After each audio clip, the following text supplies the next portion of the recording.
नमस्कार, मैं हूँ हिमांशी। नमस्कार, मैं सिमरन और स्वागत है आपका द पैम्फलेट में। आपने ये तो सुना ही होगा कि इश्क और जंग में सब जायज है, पर प्रेम संबंधित ये कथ्य क्या भारतीय प्रेम दर्शन की कसौटी पर खरा उतरता है? ये बात क्या इंडिक प्रेम की परिकल्पना का आभास दिला सकती है? पाश्चात्य संस्कृति से निकले वैलेंटाइन डे का क्रेज भारत में भी देखने और सुनने को मिलता है। युवक युवतियां भी अपने इश्क के एक्सप्रेशन की खातिर अलग अलग डेज मनाते हैं, rose day, propose day, hug day जैसे कई अन्य डेज। पर क्या हमारी भारतीय संस्कृति में भी प्रेम को सेलिब्रेट करता हुआ ऐसा कोई दिन है? जी हाँ, दिन नहीं बल्कि सांस्कृतिक दृष्टि से पूरी वसंत ऋतु ही पवित्र भारतीय प्रेम को समर्पित रही है। प्रेम के इस पावन ऋतु की शुरुआत होती है वसंत पंचमी से। तो चलिए आपको लेकर चलते हैं ऐसी ही कुछ कहानियों की ओर। भारतवर्ष में वसंत पंचमी के अवसर पर मां सरस्वती की पूजा करने की प्रथा सदियों पुरानी है, परंतु क्या आपको पता है कि वसंत पंचमी के दिन ही कामदेव ने भगवान शिव की तपस्या भंग कर उन्हें पार्वती की ओर आकर्षित किया था। लेकिन ये बात अलग है कि तपस्या भंग होने से क्रोधित हो नीलकंठ ने कामदेव को ही भस्म कर दिया था। लेकिन शिव पार्वती के प्रेम जैसा कुछ नहीं। जब आप शिवजी चले पार्वती बिहाने पर झूमते हैं तो वाकई लगता है कि आप एक पावन प्रेम की अनुभूति में झूम रहे हैं। भगवान शिव और पार्वती की कहानी पर आने से पहले ये बता दें कि वसंत पंचमी में भारतीय लव मंथ की शुरुआत कैसे होती है। वसंत पंचमी वसंत ऋतु यानी स्प्रिंग की शुरुआत का प्रतीक है। यह एक ऐसा समय है जो उदासी भरी ठंड के बाद नयापन, रंग और ताजगी लाता है। This is also the time when the spring blossoms take over, giving you a fresh, new-found feeling.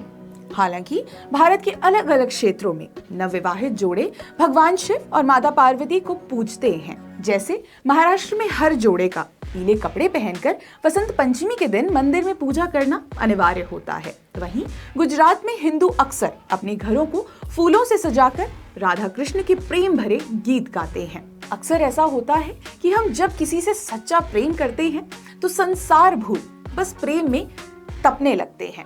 वो वसंत पंचमी का ही दिन था जब पार्वती की तपस्या से उन्हें भगवान शिव मिले थे। कई क्षेत्रों में यह भी मान्यता है कि शिवजी के प्रेम के लिए पार्वती ने 108 बार जन्म लिया था। वसंत के बाद फागुन में महाशिवरात्रि के पर्व पर शिवजी और पार्वती के विवाह के लिए मनाया जाता है। महाशिवरात्रि पर वो गीत शिवजी बियाने चले पालकी सजाई के सुनते हुए हमें लगता है जैसे शिवजी की बारात में चलते हुए हम भी उनके अटूट प्रेम को महसूस कर पा रहे हैं। इससे अच्छा दिन कौन सा हो सकता है प्रेम को सेलिब्रेट करने का। जब प्रेम की बात हो और राधा कृष्ण का नाम ना लिया जाए, ये कैसे हो सकता है? महाशिवरात्रि के बाद हर हिंदू प्रेमी प्रेमिकाओं को होली का बेसब्री से इंतजार रहता है। बरसाने की वो लठमार होली के बारे में कौन नहीं जानता, जहाँ राधा जी खुद होली खेलती थी। राधा कृष्ण के मंदिरों में फागोत्सव की धूम रहती है। दोनों के प्रेम का वर्णन करने वाले गीत गाए जाते हैं। ब्रज भर में फूलों और रंगों से बिखरा प्रेम ही प्रेम। ये तो थी वसंत ऋतु में हमारी देवी देवताओं के प्रेम की परिकल्पना। भारतीय इतिहास में ऐसी कई लव स्टोरीज रही जिनके बारे में हम उतना नहीं सुनते जितना रोमियो जूलियट, हीर रांझा और लैला मजनू के बारे में सुनते रहे हैं। ऐसी इंटीक लव स्टोरी जिनके बारे में इतिहास में बहुत कम पढ़ने या सुनने को मिलता है। हमने राजा पृथ्वीराज चौहान की वीरता और शौर्य की गाथा इतिहास में पढ़ी है, पर क्या आपको उनकी लव स्टोरी के बारे में पता है? पृथ्वीराज चौहान के कोर्ट पोएट यानी उनके दरबार के कवि चंदर बरदोई द्वारा लिखी गई कहानियों के अनुसार कन्नौज की राजकुमारी संयोगिता और राजा पृथ्वीराज की प्रेम कथा बड़ी फैसिनेटिंग है। कहते हैं जब पृथ्वीराज चौहान की वीरता और उनके शौर्य की कहानियां राजकुमारी संयोगिता तक पहुंची तो वो उन्हें पसंद करने लगी। पर कन्नौज के महाराज जयचंद और राजा पृथ्वीराज चौहान के बीच तनाव के कारण वो चुप रही।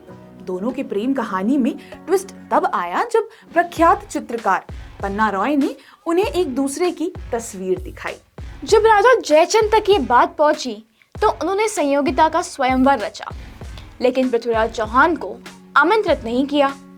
राजकुमारी ने पत्र लिखकर पृथ्वीराज चौहान से विवाह की इच्छा जताई।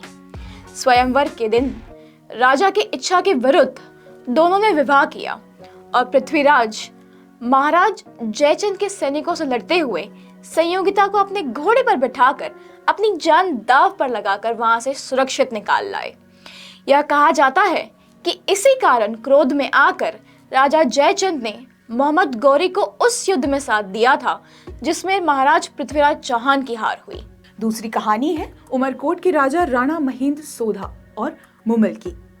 जैसलमेर के एक छोटे से कस्बे लोधरवा में मुमल का एक मेधी पैलेस था। मुमल ने अपनी 7 बहनों के साथ मेधी में एक खूबसूरत बगीचा, नकली तालाब और ऐसी कई पहेलियां बनाई थी जिसे कोई पार नहीं कर सके, परंतु राजा महेंद्र ने एक दिन अपनी समझदारी से उसे पार कर लिया। राजा रोज रात को उमरकोट से अपने ऊंट चीतल पर बैठ मुमल से मिलने उनके महल जाते थे।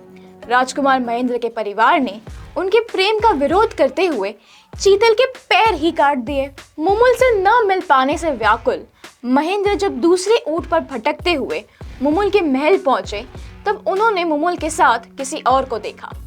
कहते हैं कि वो कोई पुरुष नहीं बल्कि मुमल की बहन ही थी। परंतु अपने प्रेम को साबित करने के लिए मुमल ने अपने आप को आग में झोंक दिया। ये सुनकर राजा महेंद्र ने भी अपने आप को उसी आग में झोंक दिया। उनकी प्रेम कहानी आज भी राजस्थान में महेंद्र मुमल के नाम से फेमस है। इतिहास में कई ऐसी प्रेम कहानियां रही जिनका वर्णन उतना नहीं हुआ। कई बार ट्रेंड के चलते हम अपनी हिस्ट्री से ही दूर हो जाते हैं। ऐसे में पाश्चात्य संस्कृति को कोसने से अच्छा है कि हम अपने पौराणिक और ऐतिहासिक कहानियों से सीखना और जानना चाहिए। ऐसी ही और इंटरेस्टिंग कहानियां जानने के लिए आप देखते रहिए द पैम्फलेट। धन्यवाद।